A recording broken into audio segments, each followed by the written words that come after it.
There are some places in Texas I advise you to go. San Antonio, Austin, Petite, Dallas, Lavernia, just to name a few if you want to experience real Texas in a breathtaking way. And then there's Kosciusko, Texas, a place that I would never bring up in normal conversation. It's a place you just don't want to go to. It's a place you drive far away from when nighttime falls. It's a place where your car stops and stalls and you feel sweat beating down your neck as you try to jiggle the keys in fear. You don't go to Kosciusko. Ever. Pull up Google Maps and try to find the town. Here's a hint. You won't. You'll go immediately to a marker labeled Kosciusko Meat Market, but no indicator that there's a town anywhere. There's no street name called Kosciusko Street or Avenue, just Kosciusko Meat Market. It's really more or less an abandoned town. Only about 10 people reside there, and country separates them all in between. There's a meat market, like I said, and an old dance hall that people used to go back to in the 1970s. There used to be a school who resided there, but they merged with Poth ISD way back in the 1970s. Even the history of Kosciusko is lackluster. A simple Polish town that was established as a rural trading post for settlers as they headed to San Antonio. No battles were ever fought there. No historical significance. Except, technically one. The story of the Texas Chainsaw Massacre is a fabricated story based on Ed Gein, who murdered and sewed skin of women together. Urban legends steadfast hold onto the belief that the real incident of the Texas Chainsaw Massacre happened in Poth, Texas. This isn't true because in reality, it was Kosciusko where the legend began. Poth got attached to it because Kosciusko lived and died with a very difficult sounding name. When the movie came out, the locals murmured and whispered among themselves that Kosciusko's secret and dark past had been taken by Hollywood and transformed to a slasher film, complete with a cannibal family and bloody corpses that lined the grounds. It's a coincidence. The film had nothing to do with the town. But have you ever seen something that was so eerily coincidental and similar that you couldn't help but feel a connection? Even the lonely, isolated feeling of the landscape felt like the harsh, hard ground of the ghost town. Kosciusko is home to a violent clan of inbred cannibals that live in the countryside, kidnapping and raping victims before eating them alive. If the victims didn't already will themselves to die by that time, anyway. Nobody exactly knows where they came from, but rumor is that they were simply left behind when people started to move away. It's agreed that they're Polish descent and otherwise unintelligent humans, but that's all anyone can say. Right before Texas Chainsaw Massacre came out, a young, naked, and bloody man drove his car into a street post in Poth, Texas, and got out, screaming wildly in the dark of the night. The police and ambulance came, bringing them to a hospital center in Floresville. After sedating him enough to clean him, the nurses and doctors found irregularities. He was bruised and bloodied, and his flesh had been stripped of his thighs and buttocks. Like a knife had been skinning him. He had no tongue and was unable to speak. His wrists were hanging off the joint, as if he had been bound so tightly that it was essentially severing them clean off. His ankles were shattered and broken, and it seemed like it was pure will and luck that he even made it that far to Poth, in a car nonetheless. The police detectives gave him pen and paper and asked him what happened. The only thing he wrote was, Kosciusko, and died a day later from injuries and infections. His body was studied by the medical examiner of San Antonio, who took interest in the case, and the medical examiner promptly remarked that this would be his last autopsy, as it was the worst he had seen. Shortly after he signed the papers, the medical examiner resigned and moved out of Texas. The medical examiner reported that the young man had been held captive for a week or so, bound by something tight, like rope or chains. His circulation was cut off in many parts of the body, requiring amputation of the fingers and toes. There were several infections ranging in his body that would have eventually, by miracle had not, killed him. He was also tested positive for tetanus, and fragments of rusty metal were found in his bloodstream.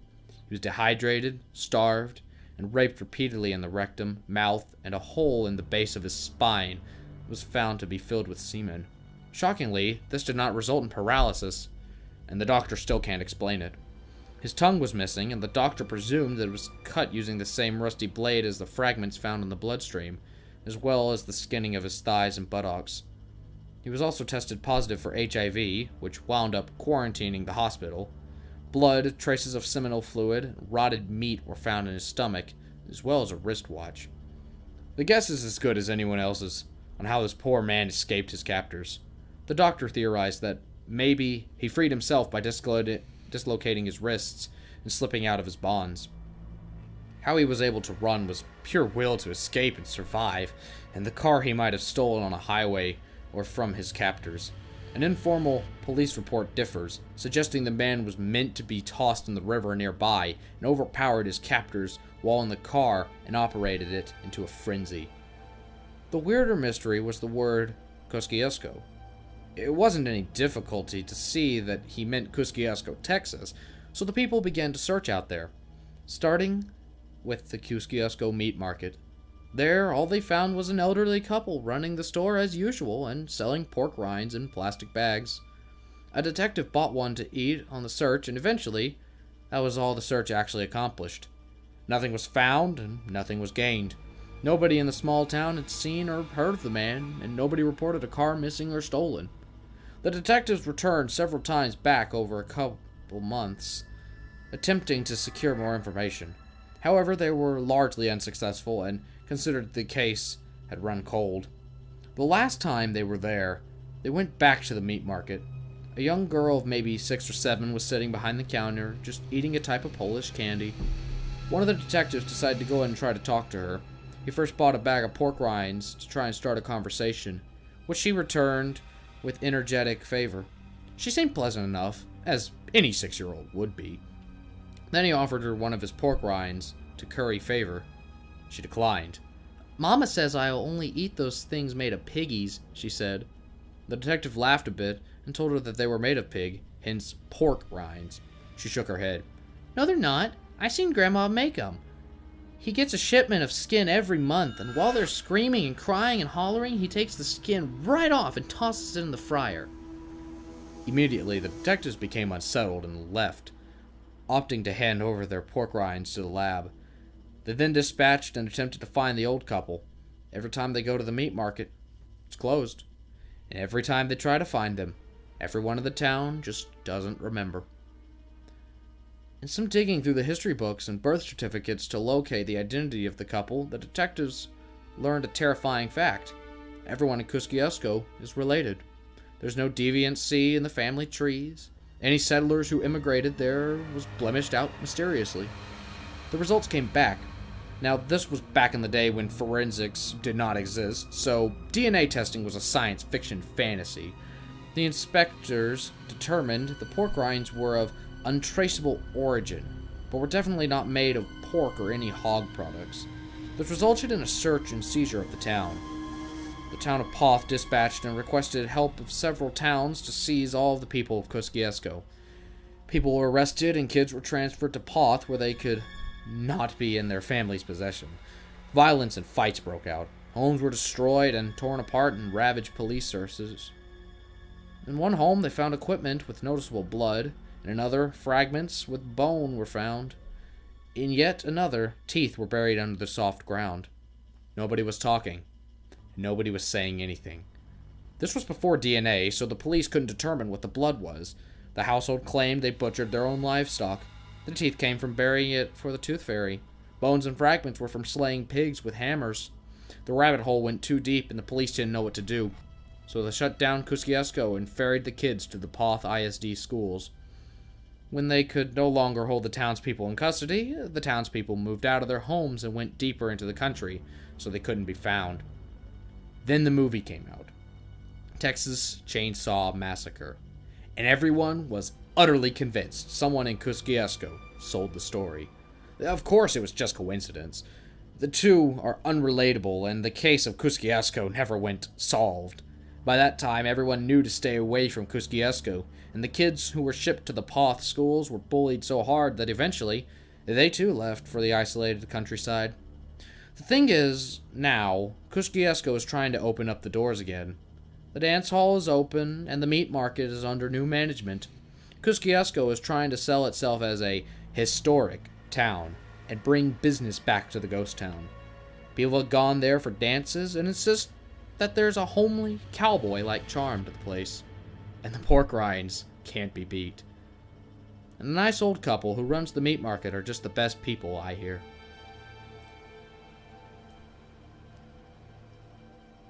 Okay, so this story kind of gets on my nerves. For two reasons, mainly. For the big reason that, one, I have a absolute dislike of creepypastas that talk about my home state. Yes, as y'all may know from now, I don't know if I've said it before, but I am from Texas. And creepypastas that talk about towns in Texas, they just don't seem to get things right at times. I mean, like, there is a meat market in Kosciusko. I've looked that up. But you can look it up and you'll actually find the map. You'll find it on the map. It's like right there. It's a small, little tiny town. You'll find a small Catholic church. I think it's a Catholic church. And you'll find the town dance hall. You look up the meat market and it's literally just right down the road from there. There's also like a little feed store, or equipment store, just on down the county road a little bit farther on. And you sit to yourself and you wonder, what the hell? Why would you have an actual store run by actual people that probably come from Poth just to go work there, or probably just live around the area? Why would they go there if the area is infested with cannibals? You'd think that even if they were trying to open this place back up, they'd shut it down. They'd shut that down after some suspicion, after people start going missing. But that much doesn't pee me off in the story as much as the fact that the story contradicts itself a bit too much. For example, when they talk about you won't find Kosciusko on a map, and by God, I hope I'm saying that name right, but when they say you won't find Kosciusko on a map, you literally type it in, and you'll find the town. Like, what the fuck? I mean, seriously, you won't find the town, but you'll find the town. And like what I said, you'll find the town if you look it up. I'm probably showing the video right now of like me looking up the town and just like giving the like map view of the area. You'll find the town, for God's sake. But other contradictions in the story were the fact that the man, when he was found, he had a broken wrist, like very broken wrists, and the police gave him a pen and paper and told him, what happened? Write down what happened. I mean, by God, guys, he's not the guy from, like, Indiana Jones and the Crystal Skull. He's not sitting there just doing weird hand symbols. He's not doing that. He's probably near passed out, near dead. He's got, like, tons of crap on him. His wrists are broken. You're telling him to write a paper. Then again, was the 1970s. I don't know how it worked back then, but I think like another big problem about this was mostly the grammar. Y'all heard it throughout the story. I didn't want to do like any mess ups, but just the grammar was atrocious in this at times. And I don't know. To me, the story seems lacking in all retrospects. I see what it tried to do with the whole, this is based on a slasher movie, but no, it just doesn't work in my opinion.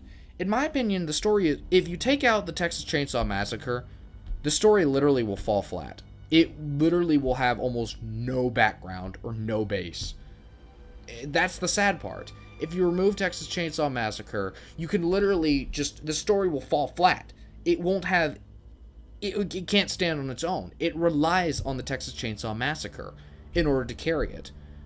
And that, to me, is the honest worst part. The shock value, of course, with the unnecessary detail of a hole in the back of his spine being used to penetrate, that was a bit excessive, but it's just, I don't understand. The story, it has potential, but it needs to be rewritten.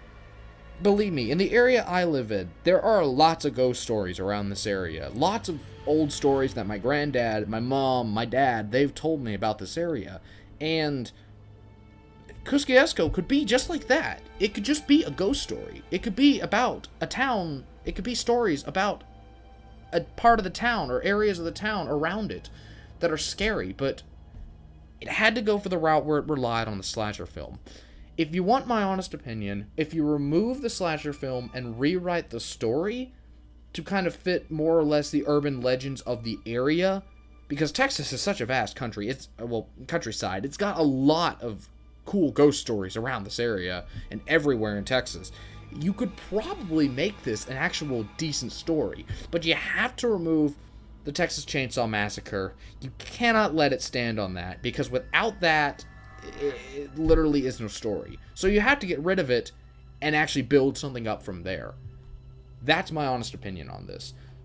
So, yeah, that was Kosciusko, Texas, which, not a perfect story. It's not terrible, but it's not my favorite. I have heard a lot scarier from my hometown. So, anyway, guys, if you liked it, please consider hitting the like, the subscribe button. Do whatever you really think you have to. I'm the Militant Horse, and I'll see you later. On my doorstep, waiting for a package, hoping for that blissful moment when